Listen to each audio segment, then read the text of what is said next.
Omwaka oguwedde endagaano wakati wa Uganda ne Saud Arabia okutwala bannayuganda mu ggwanga lino yaggwako. Kayonde abdulah akulira ekibiina ekirwanirira eddembe lyabankuba Kyeyo ki Migrant Workers Voice atadde ku nninga minisitule ekikula ky'abantu n'abakozi okwogera webatuuse ku ky'okuzza obujja endagaano ya Saud Arabia. February tulinda okutegeera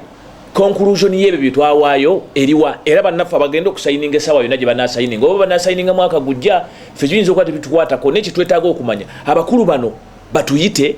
batubuulire oba batuweko ebyo bye tukanye nga ba stakeholder nti ddala bye bagenda okusayininga bino bitugenda okuwa Saudi Arabia bijja tukolera oba tubigaane. Ono ategeezezza nti minisitule bw'etavaayo bakugaana bankuba Kyeyo okugenda ebweru wabula ng'omuteesiteesi omukulu mu minisitule ekikula ky'abantu Aggrey Kibenge ono amwanukudde ku nsonga eno. Nti tusalirawo ennyo gye barepinga gye bamma omusaala gavumenti gye batta n'olwekyo ffe abakozi tetusaanye kwogera abakulu abali mu minisitule balyoke balowooze nti bye bagenda okutwogereranga ng'emyaka gyonna balemereddwe okuteerayo yadde n'essiga erimu bwe riti eritunuulira ensonga z'abakozi eritunuulira bannaffe bali ku mikutu ku beetaasiza baleekaanira ono baleekaanira oli tetuli baana bato twabasaba obwetwaze mu bye twateekayo okulaba nti tuweebwa administration musobole okuba nga tumalira ensonga zaffe musobole okulaba nti bannaffe bwe tuba tugambye okubaawo nga tuyina tukikola mu mateeka taaga oba kyaba migrant workers oba byaba waliwo uwera ekyaba abatambuza abantu bwe bibanga kisinga ekimu buli kibiina kirina okujja eri gavumenti kiteeke programu zaakyo wansi kifune recognition ya gavumenti bwe kiba nti kyetaaga okuyambibwa gavumenti then gavumenti kigitegeeza wawe weetaaga okuyambibwa naye Kayonde ne gurupu ye baagala gavumenti egambe nti ekibiina kye tukitadde mu ndagaano ya gavumenti ebbiri kati bwe tutafuna ebibiina ebirala ebyaba migrant workers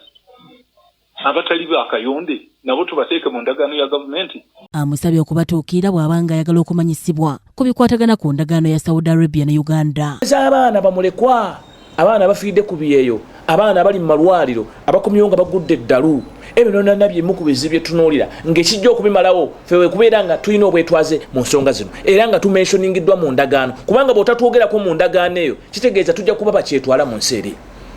Y'ensonga lwaki twalemerako tutegeera bulungi temulowooza nti just tubeekandagiramu naye olw'okuba mulina bye mukweka temwagala transparency kulw'okubanga mumanyi bwe tunaavaayo ne tubeerawo ne wabeerawo essiga eryokusatu olwo nno tugenda balabisa mugenda kunnumba bute tugenda balingiza kyo mwagala okibuzaabuza mubeeraawo mwebuzeebuze muteekemu byokulase process muteekewo bino mutandike okulimbalimba era kakati gavumenti yebikolako era endagaano ya gavumenti ate kakati wali yeeno neyeeno neyeeri ebyo tetugenda kubikkiriza. Bw'ayagala okukola ekyo ffe kyeyeetaaga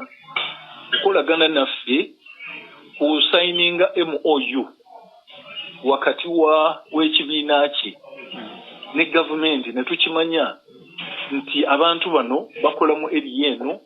balina offices zaabwe mu Uganda balina obukulembeze bwabwe bwe buno bwe batyo balungamya emirimu gyabwe bwe tuba nga tulina areas ze tusobola obayamba okukolagana nabo kuba ebigendererwa byaffe si byakuvuganya byakusupportinga kufacilitatinga. Kayonde era ayagala bakkirizibwe okuteekawo bakalondoozi b'abakozi bano abagenda ebweru w'eggwanga okukuba ekyeyo esobole okutumonitalinga okufaayo okulaba nti bannansi bafuna ekyo kye bateekeddwa okufuna. Tetwagala tuveeyo wano batukaabye amaziga kubanga bannyinaffe bafudde nga tulaba abazadde baffe bafudde nga bali mu ngalo zaabwe nga babadyekadyeka ntujja batwala tujja bakuuma muyite mu makampani ne tugenza okwekanga ng'ekikolwa kye bakola ate kifaanagana ng'ekyokukusa kubanga bangi ate abayise mu makampani ababonyeebonye n'okusinga abaakukusibwa tetwagala kujulirira. Abamu batutiisatiisa mbwa nti munnaye bona okuba ennyo Saudi Arabia egenda bikoowa kale bwe ebikoowe Saudi Arabia oba ebikoowe kidemoralizinga kimalamu ak'obuntu. Njagala buli yenna alaba eggulire lino abeere nga yeekuba mu kifuba tetukayana kulw'okubanga tumanyi kye tukayanira tetwetaaga mirimu kuba olwere tugiina ate kino tukikola tetwagala gowe nowa kampani ali eyo oddeyo ugambe oyo anoonya mulimu tokumpa. Aggrey Kibenge atubulidde nti balina webatuuse ku by'endagaano empya wakati wa Uganda ne Saud Arabia era nti essaawa yonna baakuvayo bannyonnyola eggwanga ku nsonga eno. Era yakola ekyo Omwarabu kye yamugamba ne abaana bandibadde bafuna obuyambi singa bannaabwe naddala abaana abakubye ebyeyo bangi emyaka gigenderedde abalina experience abasobola okutuula mu nsonga z'abannaabwe era ne baba guiding ne baba counseling because they have experience. Why do we neglect them? Even some of them tebalina nayo babeera tebalina nti balina ekibo alowooza nti bilateral agreement wakati wa gavumenti ebbiri tejja kukola okugjako nga mutaddemu ekibiina ky'abakayonde ekyo tekijja kusoboka kuba tetusayininga gavumenti na bibiina endagaano na bibiina tusayininga gavumenti endagaano wakati wa gavumenti ebbiri nga tulaga nti tukkiriziganyiza tujja kukolagana abantu baffe basobole okutambula okukolera mu mawanga gano era bwe baba bagenze